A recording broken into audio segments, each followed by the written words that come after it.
Welcome to Live with Aaron and Kelly. I'm Aaron Michael Sanchez. And I'm Kelly V. Dolan. And that's right, from Bates Motel. Now, I've had a chance to watch this, and it's a creepy show, but you know what? Nestor's got some hidden agenda going on in the show. Mm-hmm. Nestor Carbonell, welcome to the show.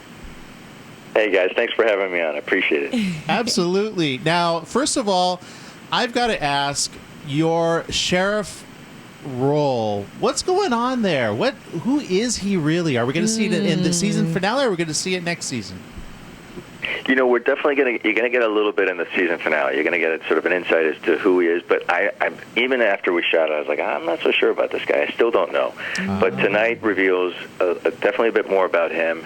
And it's for those who've watched, it's a big payoff episode. It's my favorite episode. I think it's the best one of the season. And you get some stuff out of Vera Farmiga and Norma Bates that is just amazing. She's incredible. She's just so incredible, and she does some things tonight that are just unbelievable. So I think those who've been watching, and those who haven't, I think you have about 9 hours to binge watch now to catch up. It's a great payoff for the season. Now, you know, Nestor, you've had a great career so far. You've been part of some amazing projects. Lost, Dark Knight Rises. What's different about this particular project for you? Thanks, Kelly. It's, to me, what's I don't think it's any different in the sense that, from those shows, in the sense that the writing is so good. And to me, that's what always draws me to just about every actor is a writing. If you're lucky enough, A, to have a gig, in this town, but B, also to get to work on something that's just original, or just, even though it's based on a classic, the way it's been retold is highly original, and all the characters are really dysfunctional, and that's what at least I gravitate to. The more dysfunctional, the more interesting to play. That's for sure. Much like life, I'm learning that life is much like that. There's quite a lot of dysfunctional. It's just we're kind of like, life is crazy, and there's a lot lot of different personalities. None of my friends are dysfunctional. They're all on Facebook. Yes, at least you're not bored. It's not boring when it's dysfunctional.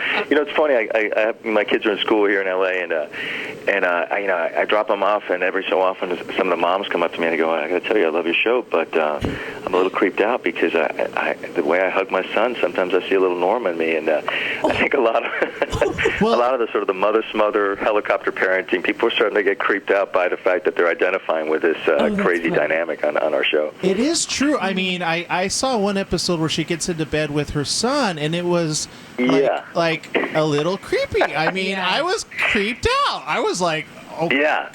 Yeah. And then you kind of understood it all at once, too. You're like, I kind of get it. Right. You get why he turns into... It's a little creepy, for sure. Yeah, exactly.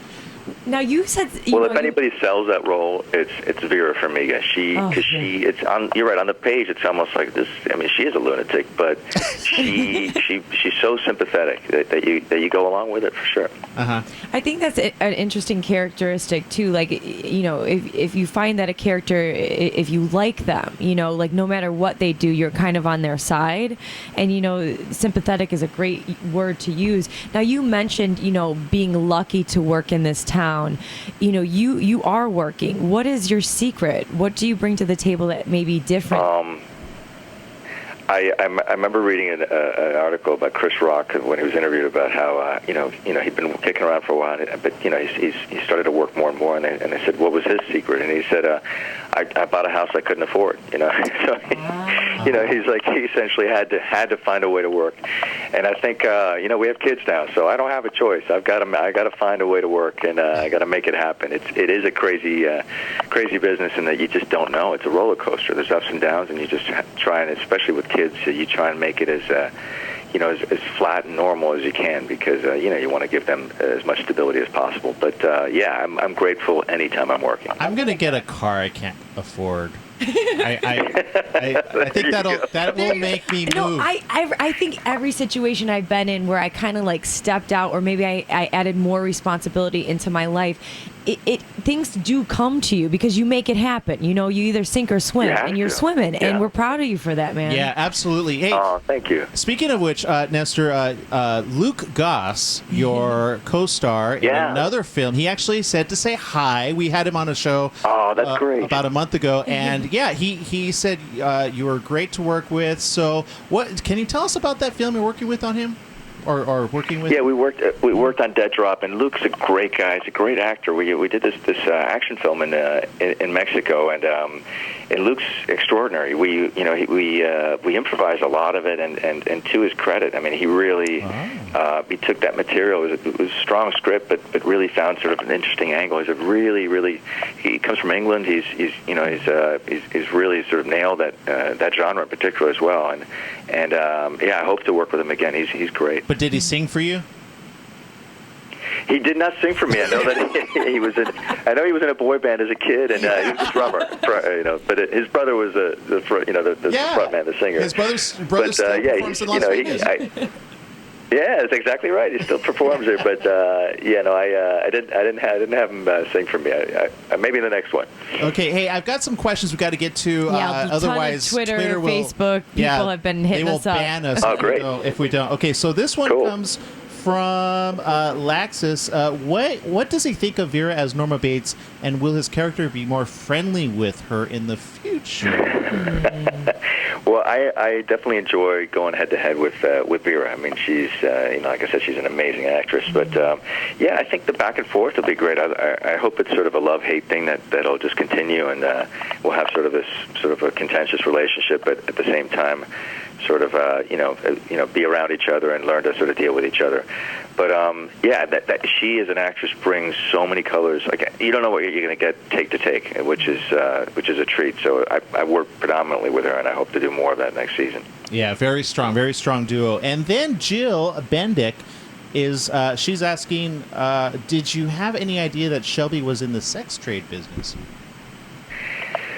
Only because I read the first 6 episodes. But initially, and with Mike Vogel, who plays Shelby, he did it so well. He came out so charming in the second episode, and so sweet to her. And then all of a sudden, I remember him, Mike the actor, saying, "Oh my gosh, why does my character have to be so despicable?" I was really starting to like him.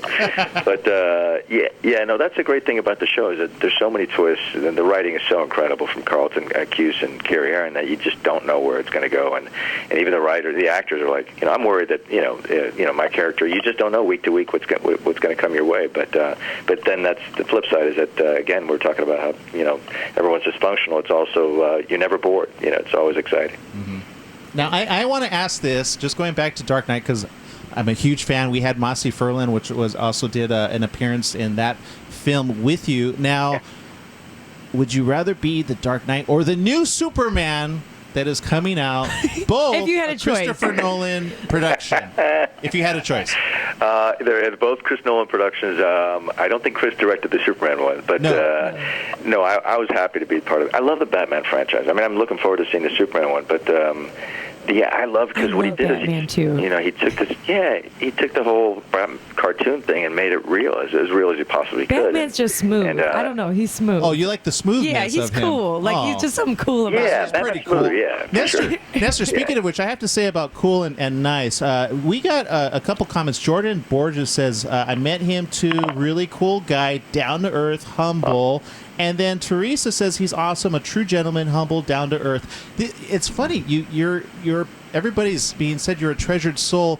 Who do you owe the way you really are, as a person? Who do you owe that to? Oh, thank you. That's really nice of them. My parents are. I'm lucky enough to have had great, really great parents, and I owe them everything. I mean, we were lucky enough to live all over the world because of my dad's job, and the one constant was that we had each other as a family. We'd move, every other year or so, but we were pretty tight. We were 3 kids and my parents, and so we really gravitated to each other. My parents are, they're just, sort of try to instill in us, good values. So I owe them everything. But that's really nice to hear. That's really cool.